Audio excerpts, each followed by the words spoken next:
A father kicked out his pregnant daughter. 5 years I don't want to later, see you again. she Get came out! back and shocked him. Dear viewers, kindly hit the subscribe button, like this story, and please don't forget to share to your loved ones and friends, and lastly comments your thoughts about this story. Thank you and God bless you as you do so. Your support means a whole lot to this channel. And finally to our story. Jenny was her father's pride. At least that was what everyone thought. To the neighbors on Maple Street, Jenny was the girl with the bright smile, the one who sang in the church choir on Sundays, the one teachers praised at parent-teacher meetings. She was smart, kind, and so breathtakingly beautiful that people used to joke she had been born for something greater than their small town. Her father, Mr. Robert Parker, carried himself like a man who had won some grand lottery in life. Whenever Jenny's name was mentioned, he straightened his shoulders. "That's my daughter," he would say proudly. "She will never fail. She will never shame me." But life has a cruel way of testing even the strongest bonds. It began the summer Jenny turned 20. Jenny had been seeing a young man named Marcus. He wasn't perfect. He worked odd jobs and wasn't exactly what her father dreamed of for her. But he was kind, and he made Jenny laugh in a way no one else could. For the first time in her life, Jenny felt seen, loved, cherished. But 3 months into their relationship, Marcus left town unexpectedly. He got into some trouble, ran from responsibility, and left Jenny behind with something that would change her life forever: a pregnancy. At first, Jenny couldn't believe it. She was young, she was careful, or at least she thought she was. But when the test showed positive, her hands trembled so hard she dropped it on the bathroom floor. Her heart sank. How would she tell her parents? Her mother, Angela, was gentle, soft-spoken, a woman of faith who believed every problem could be solved with prayer and kindness. Jenny thought maybe, just maybe, her mother would understand. But her father was a man carved out of stone. Robert Parker cared about 2 things more than anything else in the world: his reputation and his word. And in his eyes, Jenny's pregnancy would mean shame. Still, Jenny had no choice. One evening after dinner, she sat her parents down at the oak dining table. Her hands were cold, her lips trembling. "Daddy, Mama, I have to tell you something." Her father looked at her sharply, already suspicious. "What is it?" Jenny swallowed hard. I'm pregnant." The silence that followed was deafening. Her mother gasped, covering her mouth with trembling hands. Tears immediately welled in her eyes. "Jenny, oh baby." Her father's face froze. His eyes went dark. His jaw clenched so tight the veins in his neck showed. "You what?" His voice was low, dangerous. "I'm pregnant," Jenny whispered again, tears spilling now. I didn't mean for it to happen this way. Marcus, he left, but I'll." "Marcus." Her father cut her off. "That worthless boy. That dropout." He slammed his fist on the table so hard the glasses rattled. "You let him put a child in you." "Daddy, please. Don't call me that," he roared. Her mother cried softly. "Robert, please, she's our daughter." But Robert Parker wasn't listening. He stood abruptly, pushing the chair back with a screech. His face was red, his breath sharp. "You shame me. You shame this house. You shame my name." He pointed a trembling finger at Jenny. "Do you know what people will say? Do you know what the church will think of me? All these years I raised you to be better, and this is what you bring me." Jenny's tears streamed down her face. "I'm still your daughter. Please don't do this. I'll work, I'll raise the baby, You'll do nothing in my house," he snapped. "Not under my roof." Her mother grabbed his arm desperately. "Robert, don't. Please, she has nowhere to go, she's carrying your grandchild." But he shook her off like she was nothing. "Pack your things," he said coldly, glaring at Jenny. "You are no longer my daughter." Jenny froze. The words hit harder than any slap. "No," she whispered, shaking her head. "Daddy, please, don't say that." But he had already turned away, his back to her. Her mother sobbed, reaching for her. "Jenny, please forgive him." But Robert barked again, "Out. Tonight. Now, the room spun. Jenny felt like the ground had been ripped from under her feet. She wanted to scream, to fall to her knees, to beg him to take back his words. But she saw in his eyes that there was no room for mercy. So she packed a small bag with trembling hands. Her mother tried to sneak her some money, but her father snatched it away. If she wants to play grown woman, let her suffer like one. Jenny's mother kissed her forehead with tears, whispering, "I love you. Don't give up." And then Jenny stepped out into the night. It was raining. Cold, merciless rain that soaked her thin sweater within minutes. Jenny walked aimlessly down the street, clutching her bag, tears mixing with the rain. She didn't know where to go. She had no car, no money, no plan. Neighbors peeked from behind curtains. Some whispered. Others shook their heads. By midnight, Jenny was sitting on a park bench, shivering. Her stomach clenched painfully, not just from hunger but from fear for the tiny life inside her. She touched her belly gently. "It's okay, baby," she whispered. "Mama's here. I won't let anything happen to you." But deep down she felt broken. Her father had thrown her away like trash.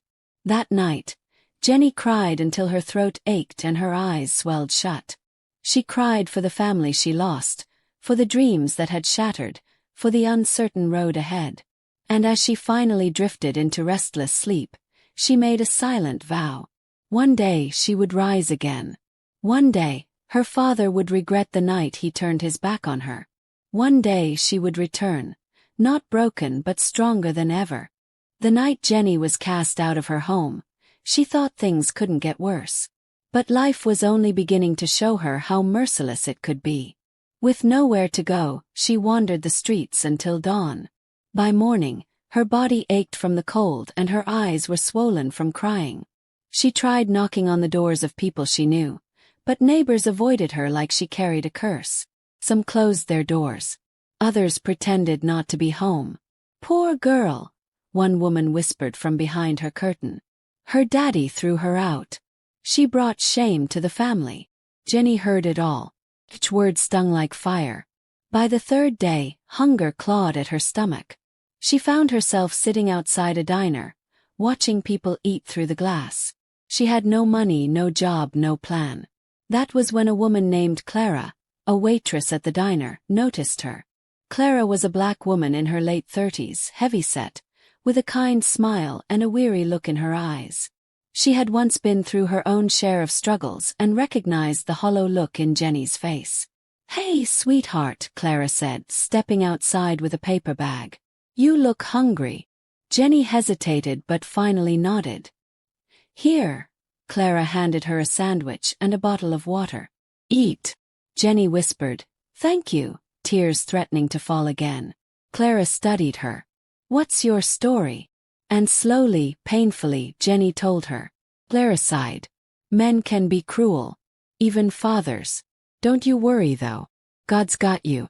If you need a place to work, I'll talk to my boss. It won't pay much, but it's something." That was how Jenny began washing dishes at the diner. Pregnant, exhausted but determined. The months that followed were brutal. Jenny moved into a small, run-down apartment Clara helped her find. The walls were thin, the pipes leaked, and the heater barely worked. But it was a roof, and it was hers. She worked long hours at the diner, standing on tired feet, scrubbing greasy pans while her belly grew heavier each week. Customers whispered about her, sometimes even mocked her. "That's Robert Parker's girl, isn't it?" they would say. "He threw her out. Such a shame." Jenny forced herself to keep her head down. She wouldn't give them the satisfaction of seeing her break. But at night, when she returned to her lonely apartment, she cried into her pillow. She cried for the love she had lost, the father who had abandoned her, the uncertainty of the future. 9 months later, after a long and painful labor, Jenny gave birth to a beautiful baby girl. She named her Cassie. The moment Jenny held Cassie in her arms, all the pain seemed worth it. Her baby had big brown eyes and a tiny button nose. She was perfect. Jenny kissed her forehead and whispered, "I promise, no matter what, I'll never let you go through what I went through. You'll never feel unwanted." You'll never feel unloved. And so began Jenny's life as a single mother. Babies needed diapers, formula, clothes, doctor visits. All things Jenny could barely afford. There were nights she skipped meals just so Cassie could eat. Winters were the hardest, with the old heater groaning and electricity bills piling high. There were times Jenny felt like giving up. Times she sat on the floor with her head in her hands, whispering, "I can't do this anymore." But then Cassie would reach out her tiny hand and touch her cheek. And Jenny would remember why she had to keep going. Her baby was her reason to fight. Meanwhile, back at her father's house, Robert Parker carried on as if Jenny had never existed. He walked proudly to church every Sunday, head held high, as if his family were flawless. When people asked about Jenny, he would wave dismissively. "She made her choice. She's no daughter of mine." Her mother, Angela, cried quietly at night. She missed Jenny terribly, but Robert forbade her from reaching out.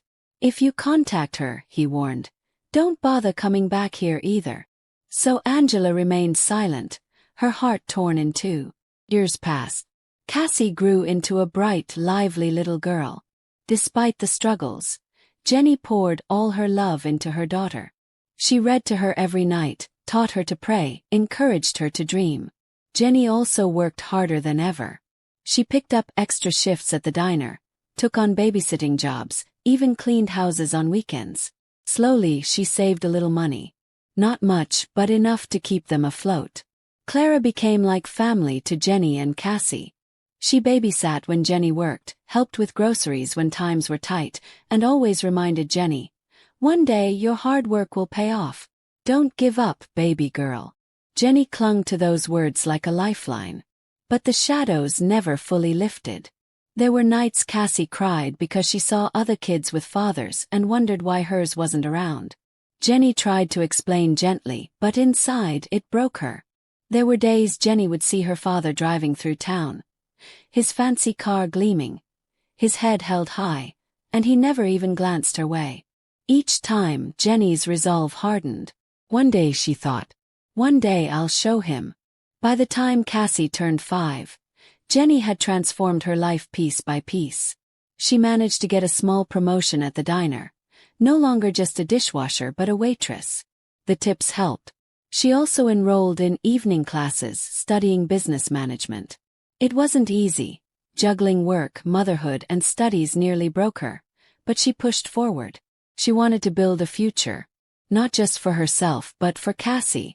And deep down, a fire burned in her heart, a desire to one day walk back into her father's life, not as the broken girl he threw away, but as a woman who had risen above everything he tried to destroy.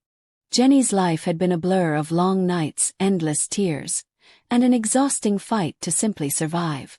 But as the months turned into years, something inside her shifted.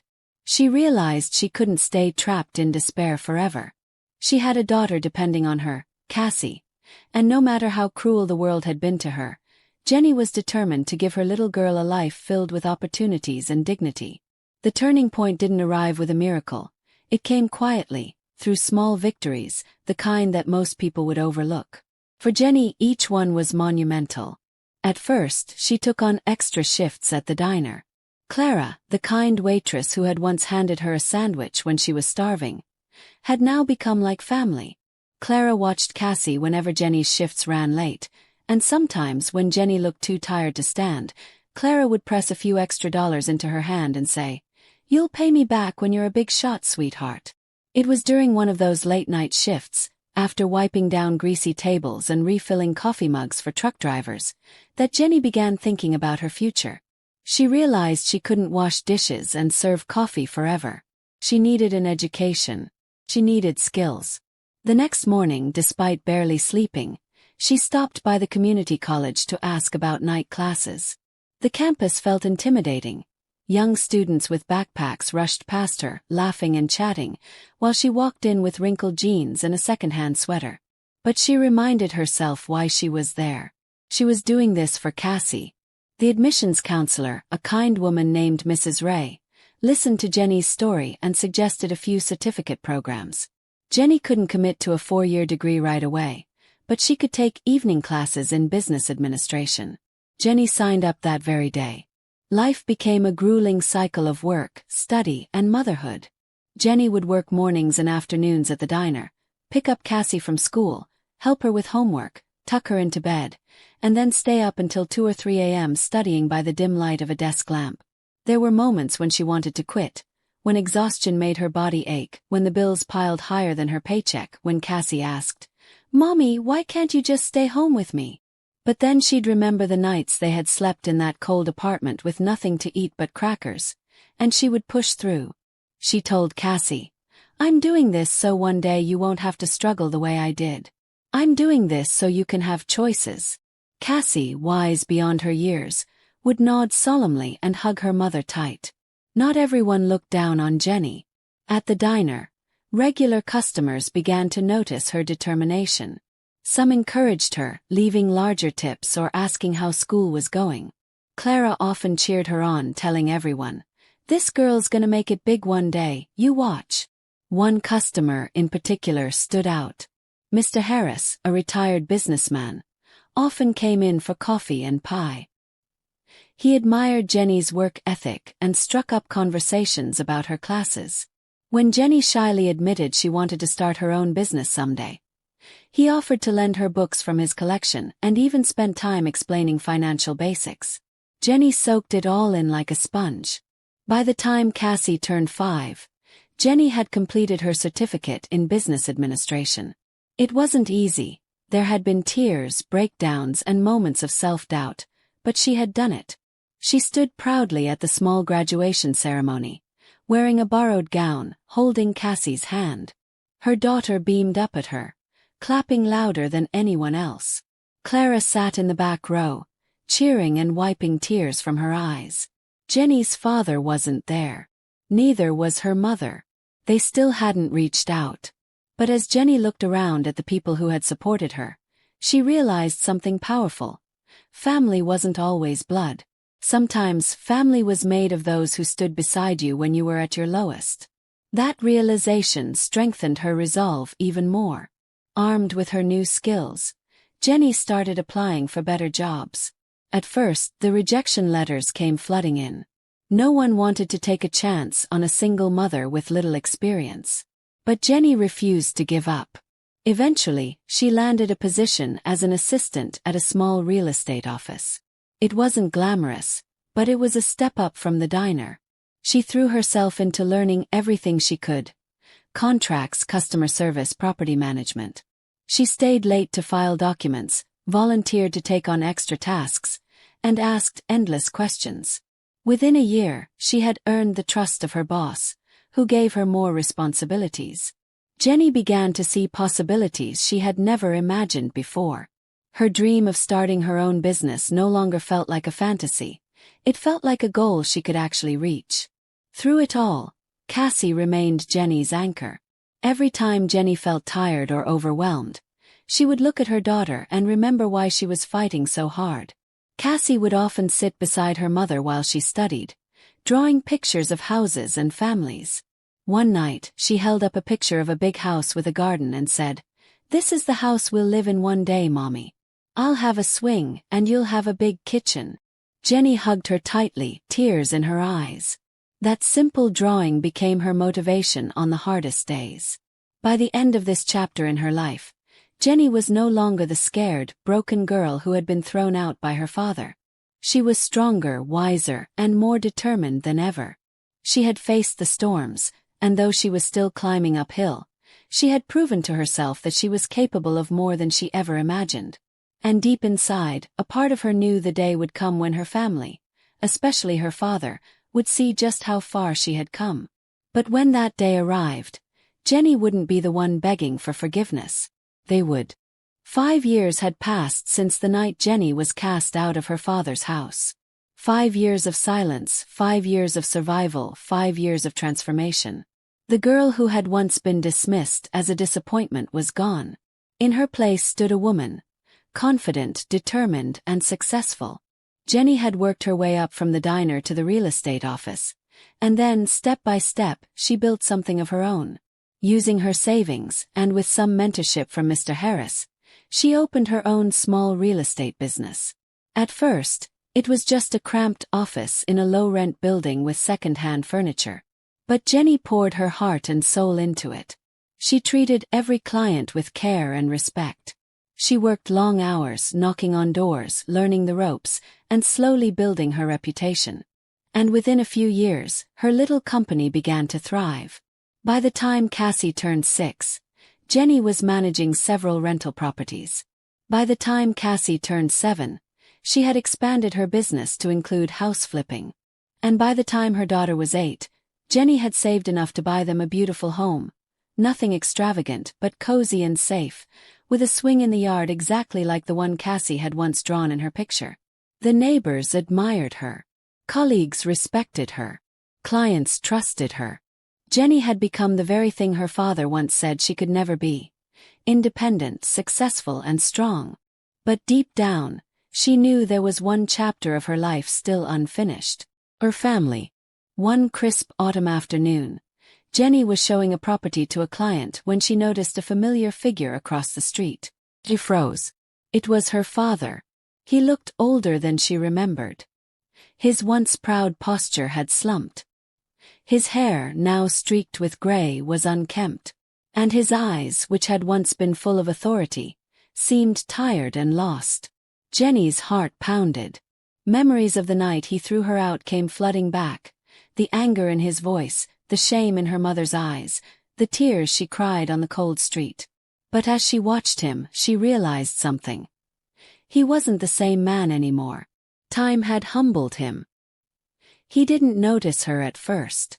He was busy talking to someone, arguing in fact. And then Jenny caught a snippet of the conversation. "I can't pay the mortgage this month," he muttered desperately. "I just need more time." The words hit Jenny like a bolt of lightning.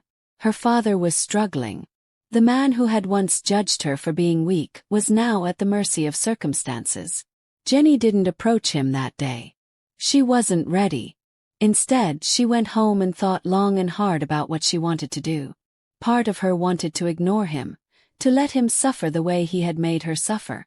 But another part of her, the stronger, wiser part, knew this was her moment. Not just to confront him, but to show him who she had become. So, a week later, Jenny extended an invitation. Through a distant cousin who still kept in touch, she let her father know she was hosting a community event at her new office building, a celebration for the business she had built. She wasn't sure if he would come, but he did. The day of the event arrived.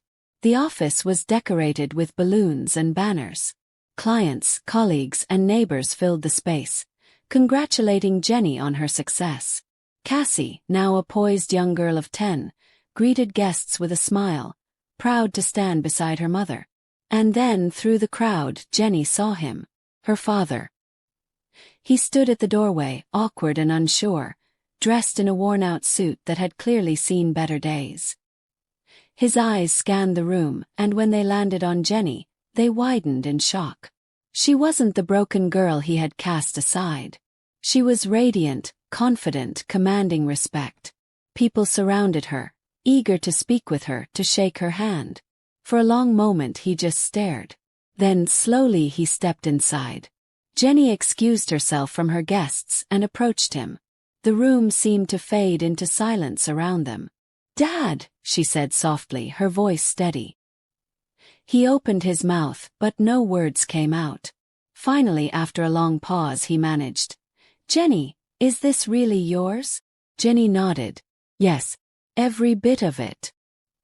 He looked around, disbelief written all over his face. You did all this?" She held his gaze firmly. "I did. Without you. Without Mom. Without anyone who turned their back on me." His shoulders slumped. For the first time, Jenny saw regret in his eyes.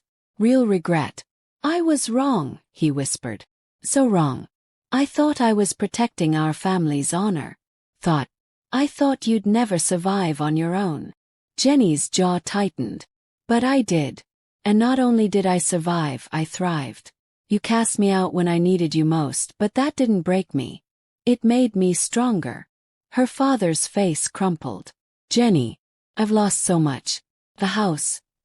Your mother, she left. I don't even recognize myself anymore. Jenny took a deep breath. This was the moment she had waited for. Not revenge in the form of anger, but in the form of power. The tables had turned. He needed her now. As he stood there, trembling, waiting for her response, Jenny finally said the one word that changed everything. Forgiven. Her father blinked, stunned. Not because you deserve it, Jenny continued, her voice strong and clear. But because I deserve peace. I won't carry the weight of your mistakes any longer. The word hit him like a hammer. His face went pale, his lips trembled, and for the first time in his life, he seemed utterly speechless. The crowd around them, sensing the gravity of the moment, fell into a hush. Jenny stood tall, her daughter beside her, and for the first time, her father looked at her not as a child, not as a failure, but as a woman who had surpassed him in every way. In that instant, he realized the depth of his mistake. The daughter he had cast out had become the very person he could no longer live without. And Jenny knew it. Her revenge wasn't screaming or cursing. Her revenge was her success, her forgiveness, and the undeniable truth that she no longer needed him. He was the one left broken, humbled, and shocked. The banquet hall buzzed with life. Bright lights illuminated the stage. Soft jazz music played in the background, and waiters moved gracefully between the tables carrying trays of sparkling drinks. It was Jenny's night. Her company, the real estate firm she had built from nothing, was celebrating its 5-year anniversary. What had started as a small office with just her and one assistant had now grown into one of the most respected businesses in the city. Everywhere she turned, people were smiling at her, shaking her hand, praising her accomplishments. Local leaders, business partners, and even community members she had once served coffee to at the diner were now in attendance, all applauding her success. But despite the glittering atmosphere, Jenny's eyes kept darting to one man seated in the far corner of the room. Her father. He looked smaller than she remembered. His shoulders hunched forward. His once strong frame weighed down by regret. The lines on his face told stories of sleepless nights and hard years. His hair was grayer, his suit wrinkled. He wasn't the proud, commanding man who had thrown her out 5 years ago. He was just a broken father, drowning in his own mistakes. Jenny's heart twisted as she watched him. 4 years she had imagined this moment, returning successful, making him eat his words, proving him wrong. She had thought she'd feel satisfaction, even joy, at seeing him humbled. But what she felt instead was something she hadn't expected. It wasn't triumph. It wasn't anger. It was power. Because for the first time in her life, she held the power her father had once wielded over her. And what she chose to do with it would define not only her future, but Cassie's as well. When the host of the evening called Jenny to the stage, the applause erupted. Jenny walked gracefully to the podium, her navy dress shimmering under the lights. She stood tall, her daughter Cassie in the front row clapping proudly, tears shining in her eyes. Jenny adjusted the microphone and began to speak. 5 years ago I was homeless. 5 years ago I was told I had ruined my life and that I would never amount to anything. 5 years ago I had no one but a baby in my arms and a dream in my heart. The room fell silent, her words cutting through the air like a blade. People leaned forward listening. But I stand here today as proof that failure is not the end. I stand here today as proof that rejection is sometimes the greatest gift, because it forces us to build ourselves stronger than before. And I stand here today to say, if you have ever been told you're not enough, know that you are. You always were. The crowd broke into thunderous applause. Some people even stood, clapping with tears in their eyes.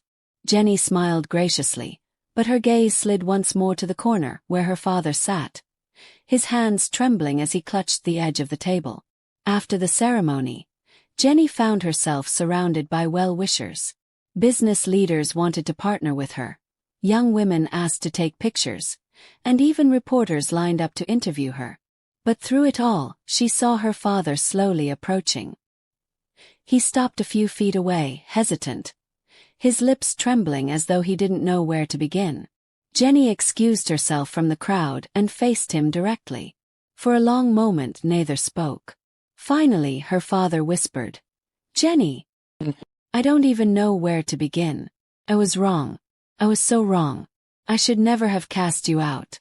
I should have protected you, supported you. Instead I destroyed our family. And now I see what you've become without me, and His voice broke, tears spilling down his cheeks. "I am ashamed. I am begging for your forgiveness, daughter."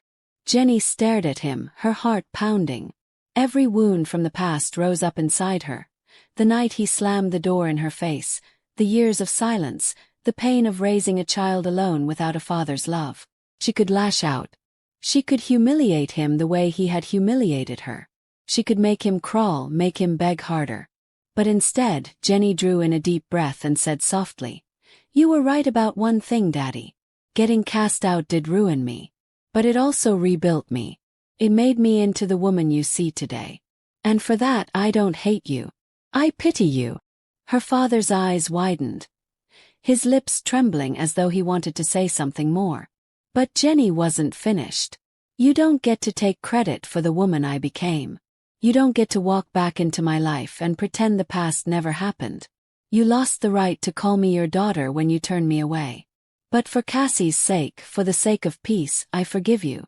That doesn't mean you're part of my life. It just means I no longer carry the burden of your mistakes." Her father sank to his knees, sobbing openly now. The room had grown quiet again, onlookers pretending not to watch but unable to look away. Jenny reached down, helped him back to his feet, and whispered the final words that sealed the moment. "This time I decide where you belong. And it's not at the center of my life anymore. It's on the sidelines where you put me years ago." Her father left the hall that night, broken but forgiven in the smallest measure. Jenny didn't feel joy or revenge, she felt peace. The chains that had bound her to the pain of her past were finally gone. As the evening wound down, Jenny turned to Cassie, who hugged her tightly and whispered, "Mommy, you're the strongest person I know." Jenny kissed her daughter's forehead and replied, "No, baby. I'm strong because of you." They walked out of the hall together, hand in hand, into a night filled with bright city lights. Jenny knew the future held even greater challenges, but she also knew she would never face them the same way again, because she had already proven that no obstacle, not even betrayal from family, could stop her from rising. Years later, people would still talk about Jenny's story. Not just the business she built, but the way she carried herself, with grace, strength, and forgiveness even in the face of betrayal. Her daughter grew up inspired, carrying forward the lessons her mother had taught her. And Jenny herself. She continued to rise, building not just wealth, but a legacy of resilience. As for her father, he lived with the weight of his choices. He saw his daughter soar to heights he never dreamed possible, but always from a distance. And that distance was the price he paid. The end. Please subscribe for more stories. Comment. Thank you and God bless you.